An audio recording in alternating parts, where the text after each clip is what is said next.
अस्सलाम वालेकुम नाजरीन, प्रोग्राम दूसरा रुख में खुशामदीद। मैं हूं आपका मेज़बान नादिर गुरामानी। इस वक्त नाजरीन अगर देखें तो पीपल्स पार्टी ये मुतालबा कर रही थी कि 90 रोज़ के अंदर आइन के मुताबिक इंतखाबात करवाए जाएं, लेकिन अगर हम इलेक्शन कमीशन के फैसले को देखें तो इलेक्शन कमीशन ने इंतखाबात के लिए जनवरी के आखिरी हफ्ते का ऐलान किया है। फिर अगर हम देखें तो पीपल्स पार्टी के साथ साथ MQM भी मुल्क में इंतखाबात के दौरान लेवल प्लेइंग फील्ड की बात कर रही है, और दूसरी जानिब अगर हम देखें तो मुस्लिम लीग नून नैब केसेस के बाद जो है वो काफ़ी ये एक जो तासुर दिया जा रहा है कि शायद नवाज शरीफ की वतन वापसी के हवाले से तारीख में कोई तब्दीली आए, लेकिन उसी के साथ साथ हमने देखा कि मुल्क में नवाज शरीफ की वापसी के हवाले से मुस्लिम लीग नून काफ़ी मुतहरिक नज़र आ रही थी।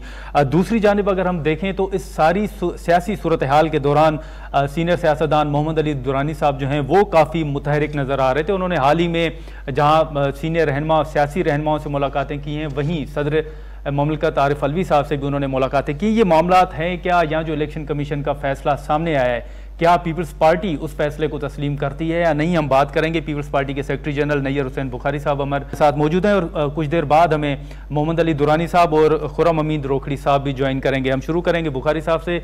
सर बहुत शुक्रिया। जैसे मैंने सर जिक्र किया कि आपका शुरू से ये मुतालबा रहा कि आइन के तहत 90 रोज़ के अंदर जो है वो इंतखाबात करवाए जाएं। अब जो इलेक्शन कमीशन का फैसला है वो आपके सामने है कि जनवरी के आखिरी हफ्ते में इंतखाबात होंगे, तो पीपल्स पार्टी इस फैसले को तस्लीम करती है सर?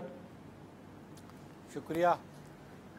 गुजारिश ये है कि पाकिस्तान पीपल्स पार्टी का डे 1 से ये मुतालबा था कि जब ये असम्बलियाँ डिज़ोल्व की गई कि आने वाले इंतखाबात जो कॉन्स्टिट्यूशन की प्रोविजंस हैं उसके मुताबिक 90 डेज़ में होनी चाहिए, और हमारा इसरार भी था, और हमारी CC का जो डिसीजन था 25 अगस्त का वो बड़ा वाज़ेह था कि विदिन 90 डेज़ इलेक्शन होने चाहिए। उस पर जो हमारा डेलीगेशन भी मिला पीपल्स पार्टी का 29 अगस्त को इलेक्शन कमीशन ऑफ पाकिस्तान से, तो उधर भी हमारा मुतालबा यही था और हमने यही इसरार किया कि इलेक्शन डेट दी जाए, और अब हमारा ये भी मुतालबा है कि इलेक्शन शेड्यूल दिया जाए। तो ये कम से कम इलेक्शन कमीशन इस हद तक तो राज़ी हुआ कि पहले फरवरी की बात हो रही थी, कोई इलेक्शंस की डेट नहीं दी जा रही थी, लेकिन उन्होंने जनवरी का लास्ट वीक दिया। अभी भी इसमें एम्बिग्विटी है, हम तो स्पेसिफिक डेट मांग रहे थे और हम चाह रहे थे कि विदिन 90 डेज़ हो, क्योंकि जो कॉन्स्टिट्यूशनल प्रोविजंस हैं आर्टिकल 224 के हवाले से वो 90 डेज़ की बात करता है। अब क्योंकि ये मामला सब जुडिस भी है कोर्ट्स में भी, और फिर इलेक्शन कमीशन क्या मौक़िफ़ इख्तियार करता है कि विदिन 90 डेज़ क्यों नहीं इलेक्शन वो करवा रहे। एक जवाब तो उनका था कि डीलिमिटेशंस का, डीलिमिटेशंस वो आर्टिकल 51 का रेफरेंस देते हैं कि 51(5) में यह है कि जी सेंसस जब हो जाए तो उसके मुताबिक एलोकेशन सीट्स की होगी। उसमें मैं बहुत दफ़ा इसकी वजाहत कर चुका हूँ कि आर्टिकल 51 में नंबर ऑफ़ सीट्स दिया हुआ है, और आर्टिकल 51 में जो एलोकेशन प्रोविंसेस की है वो भी दी हुई है। तो इसलिए हम समझते हैं कि कॉन्स्टिट्यूशनल अमेंडमेंट चाहिए आपको अगर आप नंबर ऑफ़ सीट्स को बढ़ाते हैं या कम करते हैं, बिल्कुल, या एक सूबे से विड्रॉ करके दूसरे सूबे को देते हैं तो तब भी, लेकिन है कि सीट्स तो उतनी ही 266 सीट्स जो हैं उन पे डायरेक्ट इलेक्शन होना है, और एलोकेशन जो है वो डिस्टर्ब नहीं हो सकते विदाउट अमेंडिंग द कॉन्स्टिट्यूशन। बिल्कुल, कॉन्स्टिट्यूशन अमेंड करने के लिए 2/3 मेजॉरिटी चाहिए, फिर बिल्कुल दोनों हाउसेस मौजूद होने चाहिए। लेकिन बुखारी साहब माजरत आपकी बात काट रहा हूँ, लेकिन आप नहीं समझते कि 90 रोज़ के अंदर अगर इलेक्शन नहीं हो रहे, अब तो जनवरी का टाइम उन्होंने दे दिया है, तो आप नहीं समझते कि ये आइन की खिलाफ वर्जी है, और अगर आइन की खिलाफ वर्जी है तो फिर आप इसका रिस्पॉन्सिबल किसको समझते हैं? देखिए, बुनियादी जिम्मेदारी इंतखाबात कराना तो इलेक्शन कमीशन ऑफ पाकिस्तान का है।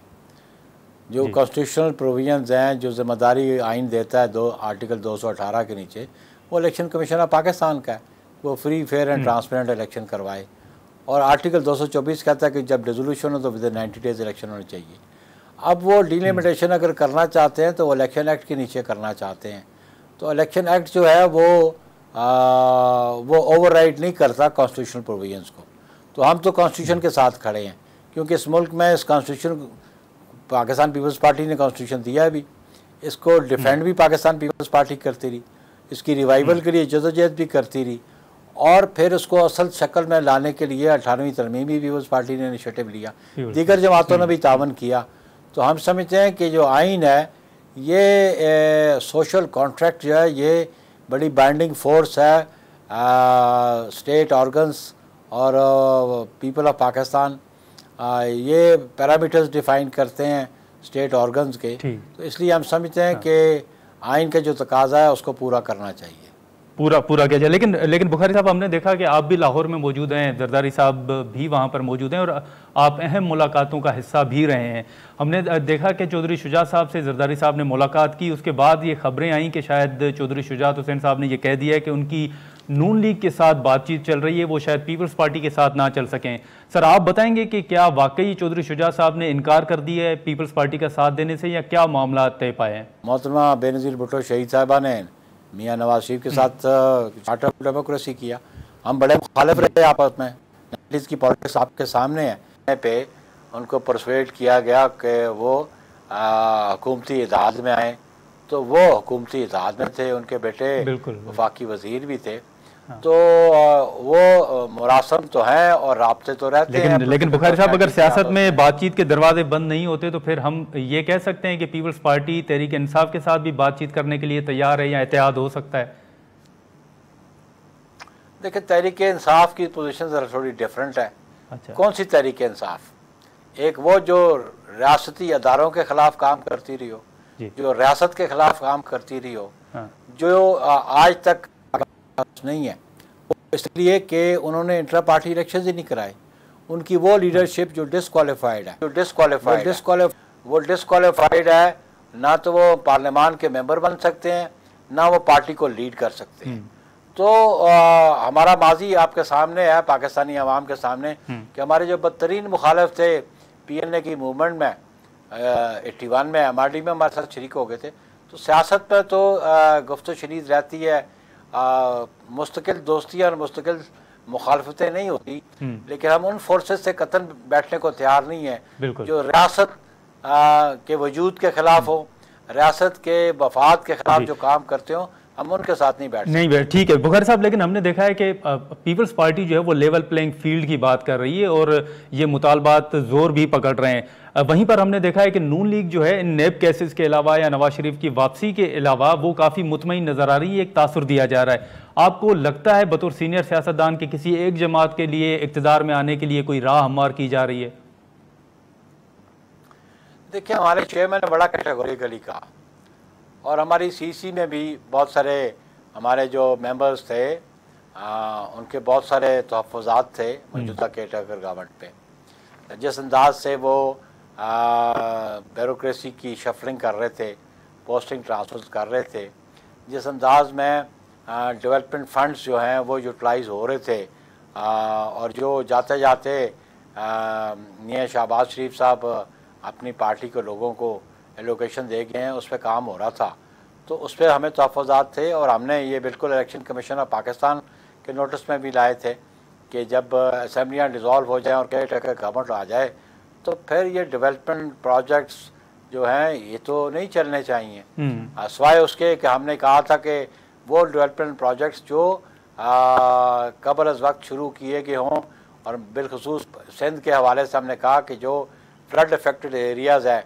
जो इंटरनेशनल जो कम्युनिटी की तरफ से जो एड्स हैं वो यूटिलाइज़ हो रहे हो, लेकिन फॉर पॉलिटिकल बेनिफिट्स तो या पॉलिटिकल इंजीनियरिंग के लिए जो इस्तेमाल हो रहे हों फंड्स, हम उनके खिलाफ थे। लेकिन बुखारी साहब ये बताइएगा कि पंजाब में तो मोहसिन नकवी साहब वज़ीर आला हैं, अब हमने देखा कि हसन मुर्तज़ा साहब ने प्रेस कॉन्फ्रेंस की उनके खिलाफ, खुर्शीद शाह साहब ने बयान दिया।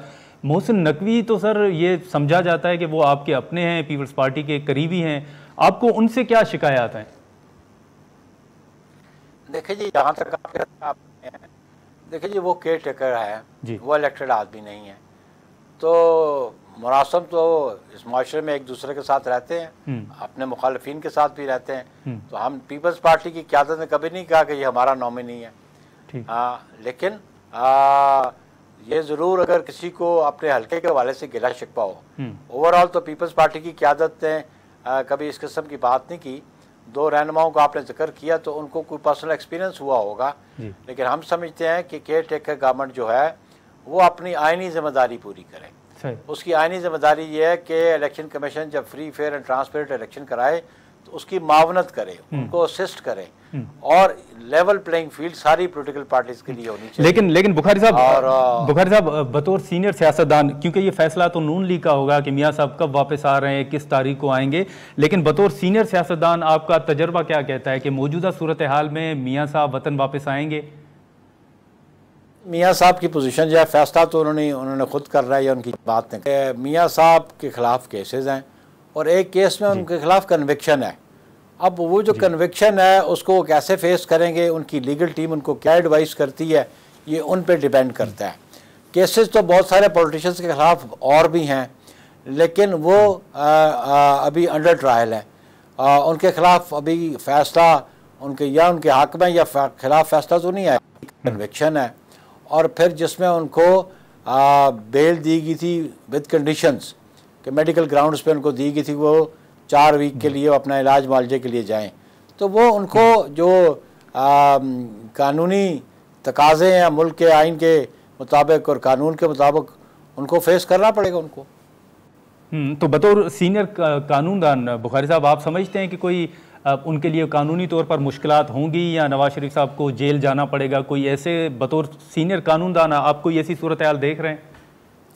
देखिए, ये बात तो है कि प्रोटेक्टिव बेल्स तो मिलती नहीं है अंडर ट्रायल मुलजमों को, एक्यूज़ को, जो बैरून मुल्क से आए। इवन इसाक डार साहब आए, बाकी लोग भी आए, हमारे भी कुछ लोग बाहर से आए, तो प्रोटेक्टिव बेल मिलती है तो फिर वो मुतलका अदालत से जाकर रजू करते हैं। वो तो है कि अभी मुकदमा कंक्लूड ना हुआ हो। अब उनकी लीगल टीम उनको क्या एडवाइस देती है, ये उन पे मुनसर है कि ये आइन और कानून को सामने रखें, ग्राउंड रियलिटीज़ को सामने रखें, तो फिर फैसला कर लें वो।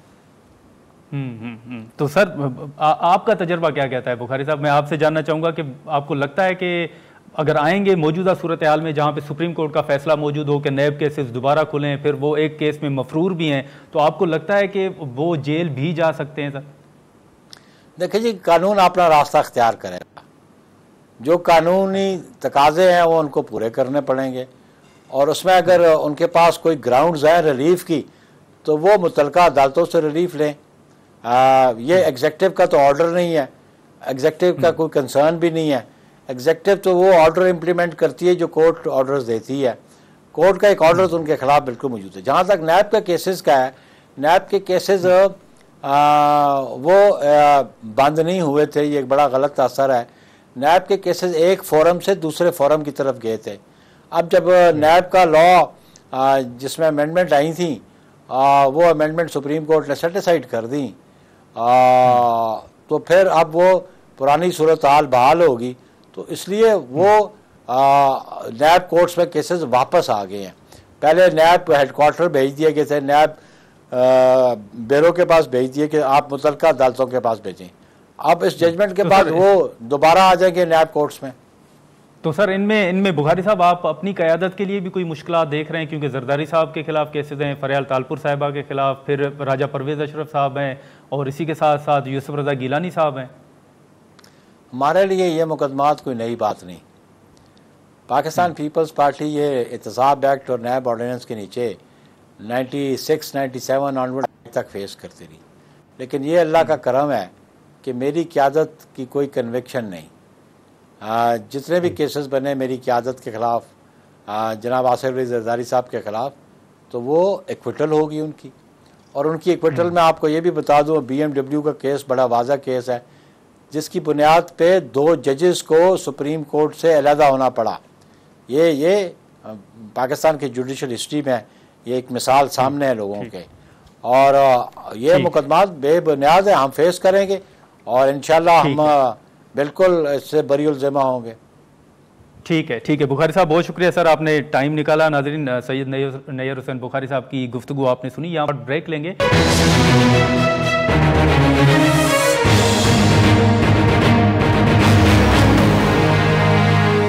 प्रोग्राम में दोबारा खुशामदीद। इस वक्त अगर हम देखें तो कल ही जहांगीर तरीन साहब ने प्रेस कॉन्फ्रेंस भी की और जो तहरीक इंसाफ की सीनियर रहनुमा थी उन्होंने भी इस्तेकाम पार्टी में शमूलियत इख्तियार की। लेकिन इसी हवाले से हम अगर बात करें, खुर्रम हमीद खान रोखड़ी साहब हमारे साथ मौजूद हैं कि इस वक्त जो बात की जा रही है ख़ासतौर पर पाकिस्तान पीपल्स पार्टी और MQM की जानिब से जो लेवल प्लेइंग फील्ड की बात की जा रही है उसी हवाले से हम बात करेंगे। बहुत शुक्रिया रोखड़ी साहब।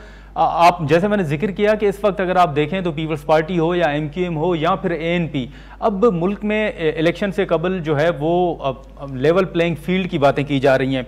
इस्तेकाम पार्टी भी समझती है कि मुल्क में ऐसी सूरत हाल है सियासी जमातों को लेवल प्लेइंग फील्ड जो है वो नहीं मिल रही। We don't think like that. ये जो लेवल प्लेइंग फील्ड वाला कॉन्सेप्ट है ना जी, इसकी अगर डेप्थ में जाएंगे तो आपको कुछ और ही नजर आएगा कि ये कौन क्या चाहता है। तो we will not go into that direction. हम प्रॉपर कोड को फॉलो करते हुए, believing that election commission of Pakistan का जो है वो खुद मुख्तार इदारा है और इलेक्शन साफ शफाफ होंगे।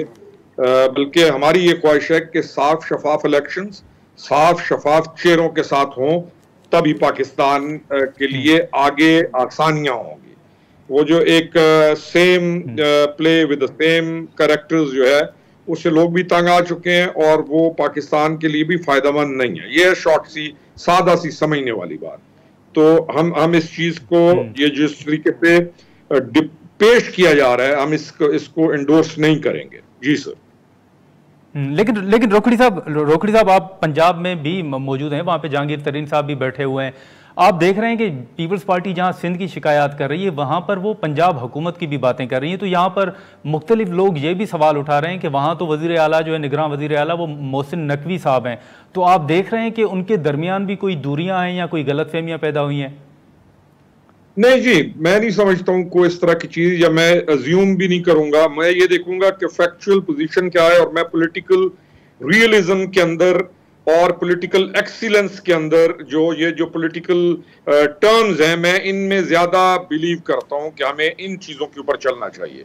जो प्रेजेंट गवर्नमेंट है पंजाब की, इसके आने के वजूहात टोटली डिफरेंट हैं और सिंध के अंदर जो गवर्नमेंट आई है वो उन्होंने अपना टाइम पूरा किया और अब वो इंटर्म गवर्नमेंट है। और पंजाब की जो इंटर्म गवर्नमेंट है ये बहुत अच्छा परफॉर्म कर रही है, हर लिहाज से हर लेवल तक जाके वो बेहतर परफॉर्मेंस की पूरी कोशिश कर रहे हैं।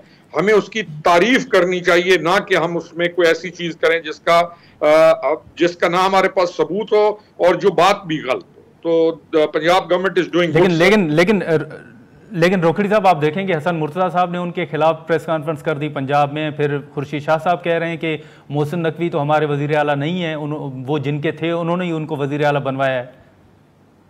देखिए ये जो बातें होती है ना कि वो जिनके थे उन्होंने बनवाया, हम किनके थे हमें किसने बनवाया, आप किसके हैं हमें किसने बनवाया, और लेवल प्लेइंग फील्ड भी फिर उनसे ही इनसे ही।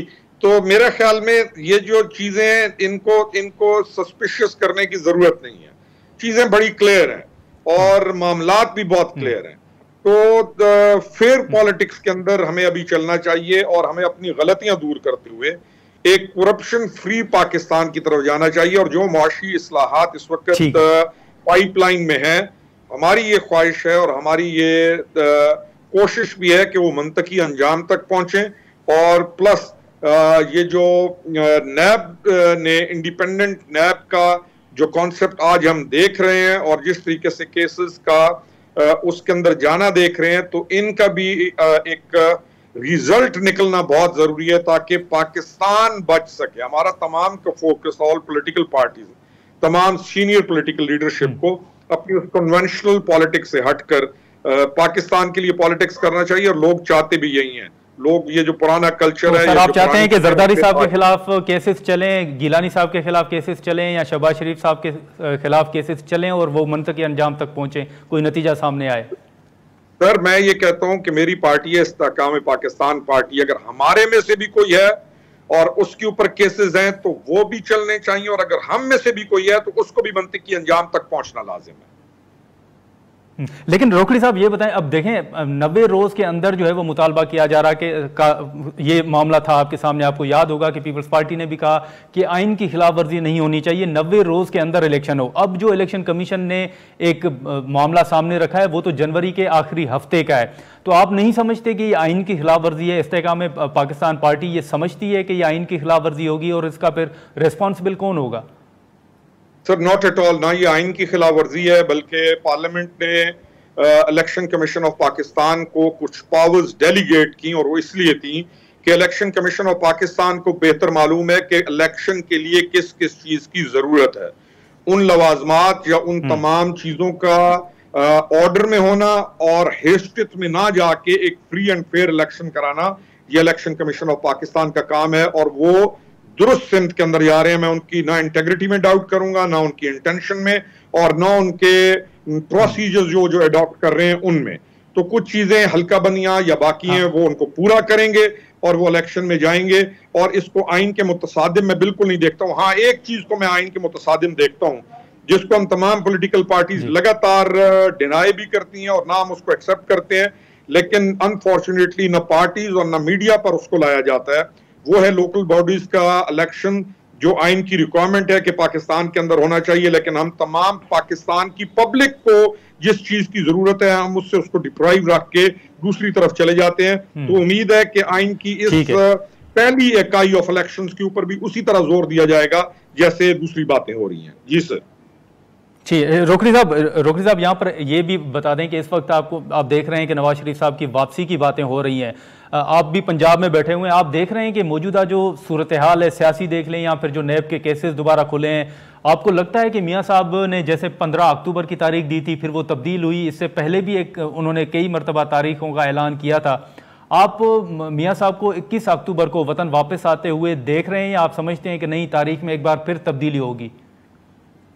गुरबानी साहब देखें, उन्होंने पार्टी की सीनियर लीडरशिप उनकी ने ये ऐलान किया उनकी वापसी का। Now they are the best people to comment more on it, और ही सीनियर लीडरशिप जिस लेवल की मियाँ साहब की है, तो उनको अपना करियर और अपनी चीजों का और पॉलिटिकल ऑब्जेक्टिव्स का ज्यादा बेहतर मालूम है। मेरा इससे कंसर्न नहीं है कि वो कब वापस आते हैं, ना मैं उनकी पार्टी में हूं या वो कब वापस आना चाहते हैं, लेकिन आप उनके लिए माहौल साजगार देख रहे हैं। वैसे सर आपका तज्जिया क्या कहता है कि उनके लिए माहौल साजगार है? सर माहौल साजगार पाकिस्तान है, अपना उनका घर है, उनको वापस आना चाहिए। रहे केसेस तो मैं और हम जैसे लोग जितने भी हैं, हमारी ये डिमांड या हम ये ख्वाहिश करते हैं या हमारे ये एक पाकिस्तान की रिक्वायरमेंट है कि केसेस को चलना चाहिए। हूएवर वो उन केसेस के अंदर है, चाहे कितना भी आपको अजीज है, चाहे किसी को भी कितना अजीज है, इस चीज के ऊपर कॉम्प्रोमाइज नहीं होना चाहिए असूलन। अच्छा, लेकिन इसी के साथ साथ रोकड़ी साहब आखिरी सवाल आपसे कि हमने देखा कि मुख्तलिफ रहनुमा आ रहे हैं, अब ये तासुर दिया गया कि जो मुख्तलिफ रहनुमा आ रहे हैं उसी के साथ साथ अगर आप सेनेट में नज़र फेरें तो वहाँ पे जहांगीर तरीन के करीबी जो लोग हैं वो भी मौजूद हैं। आप क्या समझते हैं कि वो क्यों नहीं आ रहे? और दूसरा इस पे कमेंट करिएगा कि ये जो मोहम्मद अली दुरानी साहब मुलाकातें कर रहे हैं, आप इसके पीछे क्या देख रहे हैं कि एजेंडा क्या हो सकता है और क्या इस्तेकाम पार्टी से राब्ता हुआ है?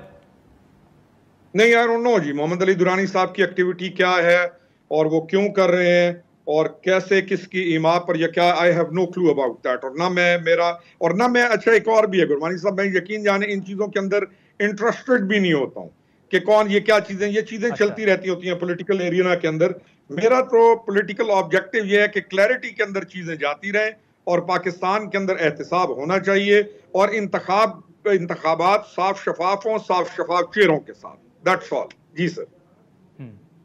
ठीक है रोकड़ी साहब, बहुत शुक्रिया सर, आपने टाइम निकाला। नाज़रीन, खुर्रम रोकड़ी साहब की गुफ्तगू आपने सुनी। अब यहाँ पर हम एक शॉर्ट ब्रेक लेंगे और ब्रेक के बाद हम जानने की कोशिश करेंगे कि जो मोहम्मद अली दुरानी साहब मुलाकातें कर रहे हैं उन मुलाकातों में उनको कितनी कामयाबी हासिल हुई है। लेकिन उससे पहले हम जानने की कोशिश करेंगे कि उनके जो मुलाकातें हो रही हैं उनका एजेंडा है क्या।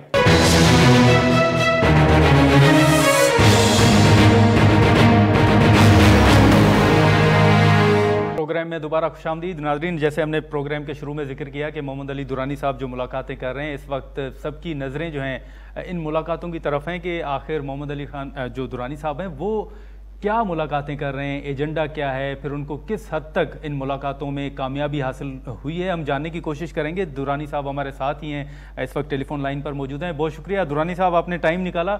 इस वक्त जैसे हमने जिक्र किया कि आप बड़े मुतहरिक नज़र आ रहे हैं, हमने देखा कि आपने सदर ममलकत के साथ कुछ ही दिनों में मुतअद्दिद मरतबा मुलाकातें भी की हैं, दूसरे सीनियर सियासतदान हैं उनसे भी आपकी मुलाकातें हुई हैं। आप बताएंगे कि मुलाकातों का एजेंडा क्या होता है और किस हद तक आपको कामयाबी हासिल हुई है? बिस्मिल्लाहिर्रहमानिर्रहीम। बहुत शुक्रिया बेटे। बस मुलाकातों का तो असल में एजेंडा तो वही है जो अवाम की ख्वाहिश है। और मैं तो जिस वक्त जहाँ भी जाता हूँ पाकिस्तान में घूमता हूँ फिरता हूँ, पब्लिक की जो परेशानी देखते हैं और अवाम की ख्वाहिश देखते हैं, तो अवाम ये चाहते हैं कि जी मुल्क के अंदर जो इस वक्त टकराव की कैफियत है ये किसी तरीके से कम हो, और मुल्क के अंदर जो इस वक्त मुश्किलात हैं अवाम की, वो समझते हैं कि इस टकराव के कम करने से ही उन मुश्किलात में कमी आ सकती है। ठीक है।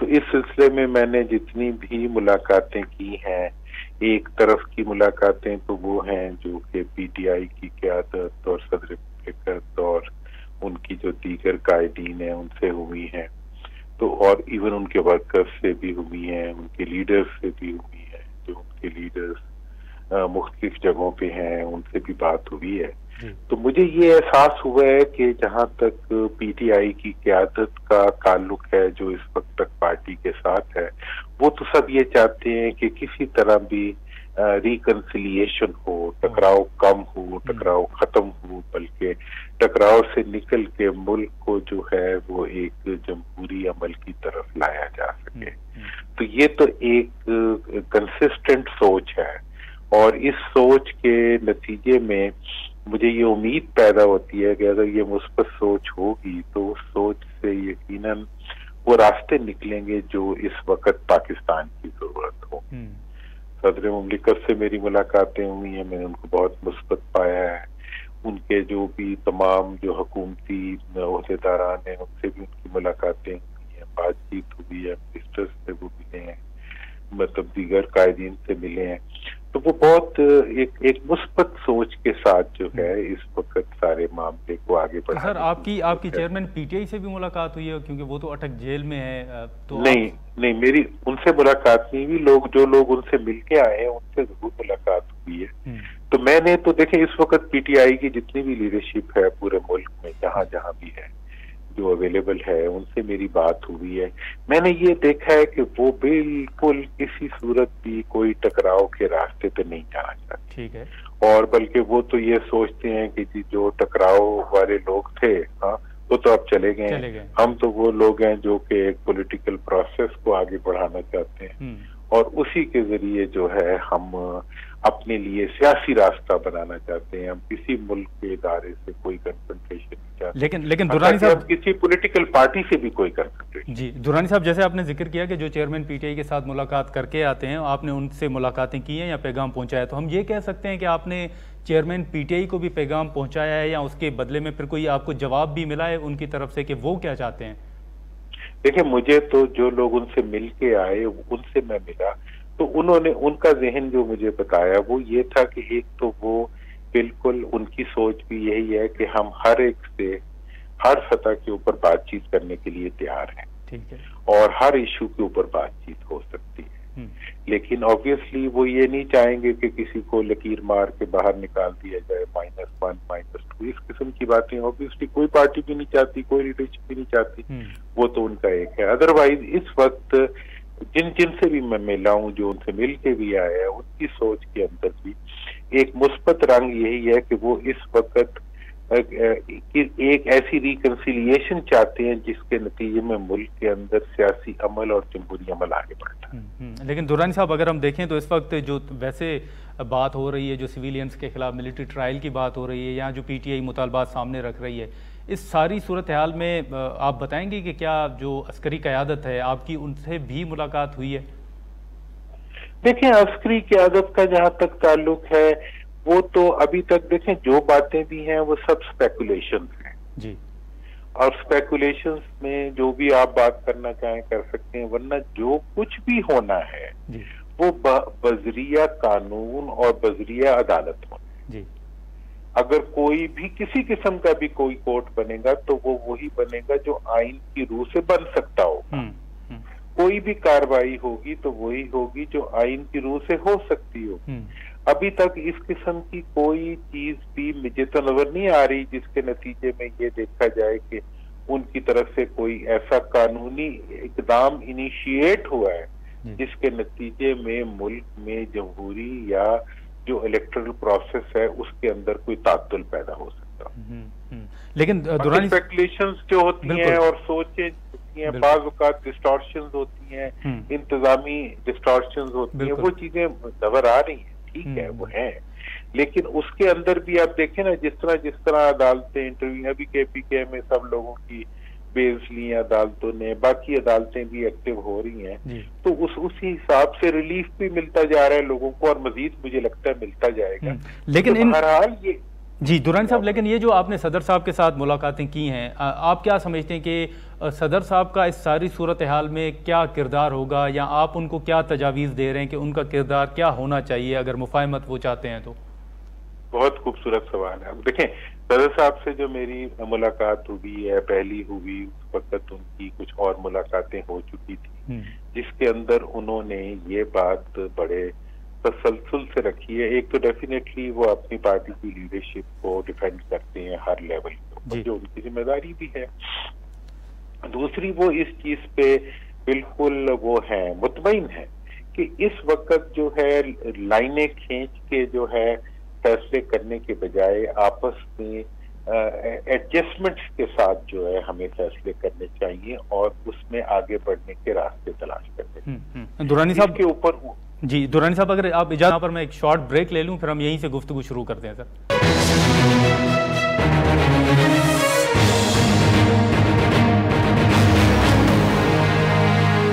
प्रोग्राम में दोबारा खुशामदीद। इस वक्त दुरानी साहब हमारे साथ मौजूद हैं। दुरानी साहब, जैसे आपने कहा कि जो सदर साहब के साथ आपकी मुलाकातें हुई हैं उनमें एक बात वो तसलसल के साथ कर रहे हैं, आप बताएंगे कि तसलसल के साथ सदर साहब क्या बात कर रहे हैं और उनकी भी कोई शराइत हैं आप समझते हैं, या फिर उनकी क़यादत के खिलाफ जो केसेस हैं वो भी कोई मुतालबात आप समझते हैं कि उन्होंने आपके सामने रखे हैं?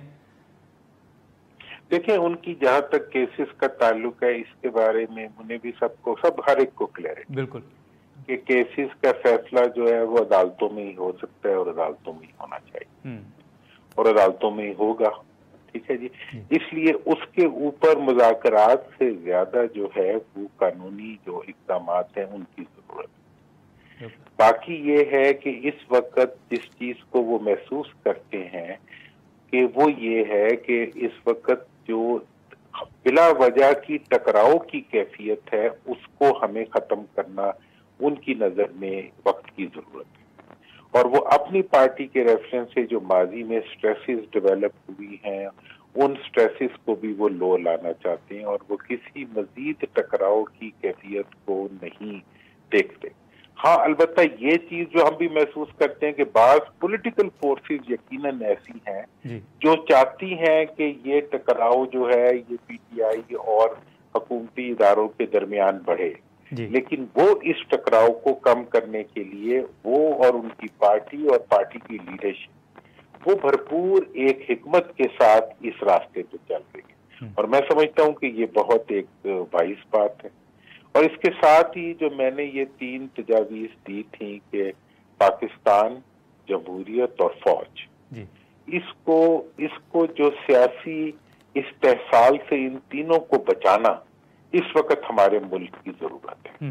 लेकिन दुरानी साहब जो आपने मुलाकातें की हैं, आप बताएंगे कि इन मुलाकातों से आप कितने पुरुम्मीद हैं कि इंतखाबात से पहले आप समझते हैं कि कोई मुफाहमत हो जाएगी, मामलात हल हो जाएंगे, या जो आप चाहते हैं आपको उसमें कामयाबी हासिल हो जाएगी? देखिए, इसमें जो बातें मैंने सबसे पहले तो जो मुलाकातें की वो तो मैंने की थी यकीनी तौर पे पब्लिक के साथ, अवाम के साथ, आम लोगों के साथ, उनके सेंटिमेंट्स के साथ, बाकी चीजों के साथ मैंने देखा। तो उसमें तो मुझे ये लगा कि वो सब लोग जो है ये चाहते हैं कि ये माहौल बने। और जो मेरी इसके बाद जो बातचीत हुई है और इस सिलसिले में जितने भी मेरे राब्ते हुए हैं उसके नतीजे में मैं इस नतीजे पे पहुंचा हूँ कि अभी तक कोई ऐसा कानूनी इकदाम नहीं उठाया गया जिसके नतीजे में कोई शदीद तनाव पैदा हो। अब जो है जरूरत, इस सबसे पहली जरूरत अब ये है कि जितनी पॉलिटिकल फोर्सेस हैं, पॉलिटिकल पार्टीज हैं, वो आपस में टकराव को खत्म करके मजीद टकराव पैदा करने के बजाय वो आपस में करीब हों, क्योंकि इस वक्त सबकी जरूरत ये है कि सियासी और जमहूरी अमल आगे बढ़े। किसी एक पार्टी को अगर आप नॉकआउट करने की कोशिश करेंगे वो सियासी हिकमत नहीं होगी। इस वक्त सब पार्टियों को मैदान में रहते हुए पॉलिटिकल प्रोसेस को लेजिटिमेट बनाना, इंतखाबात के लिए एक मतलब एक साजगार माहौल पैदा करना। लेकिन दुरानी साहब, माजरत आपकी बात काट रहा हूँ, लेकिन यहीं आप देखें तो तहरीक इंसाफ के अलावा अब तो पीपल्स पार्टी भी ये मुतालबा कर रही है कि लेवल प्लेइंग फील्ड दी जाए। तहरीक इंसाफ के अलावा दोबारा रिपीट, पीपल्स पार्टी जो है सर, पीपल्स पार्टी भी ये मुतालबा कर रही है कि लेवल प्लेइंग फील्ड नहीं मिल रही। ये वाला मुतालबा जो है, ये जितना जोर से आएगा उतना इसके लिए माहौल साजगार होगा। लेकिन फिर ये है कि अब पीपल्स पार्टी की क़यादत से भी हमारी दरखास्त होगी, सबसे होगी कि वो पहेलियों में बात ना करें। अच्छा, जो बात भी करनी है वो खुल के करें, बताएं कि जी साजगार माहौल में क्या चाहिए, उन इक़दामात की तरफ इशारे किए जाएं जिन इक़दामात को होना चाहिए, और आपस में मिल बैठ के उसके लिए माहौल बनाया जाए।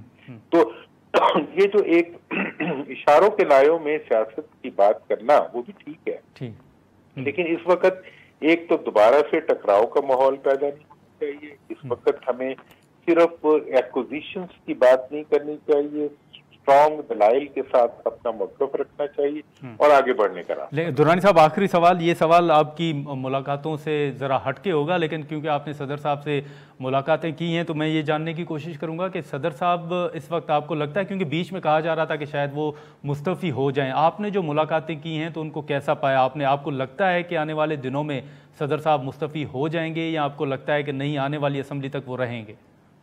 मेरा ख्याल है सदर साहब आइन के हदूद के अंदर रहते हुए अपनी आइनी जिम्मेदारी जो है अपनी आइनी मुद्दत तक अदा करते रहे। ठीक है दुरानी साहब, बहुत शुक्रिया सर, आपने टाइम निकाला। नाज़रीन, मोहम्मद अली दुरानी की गुफ्तगू आपने सुनी, और इस हवाले से अब देखें कि आने वाले दिनों में जो दुरानी साहब मुलाकातें कर रहे हैं उसके नतीजे में क्या डेवलपमेंट जो है वो सामने आती है। आज के प्रोग्राम में इतना ही, इजाज़त दीजिए, अल्लाह हाफ़िज़।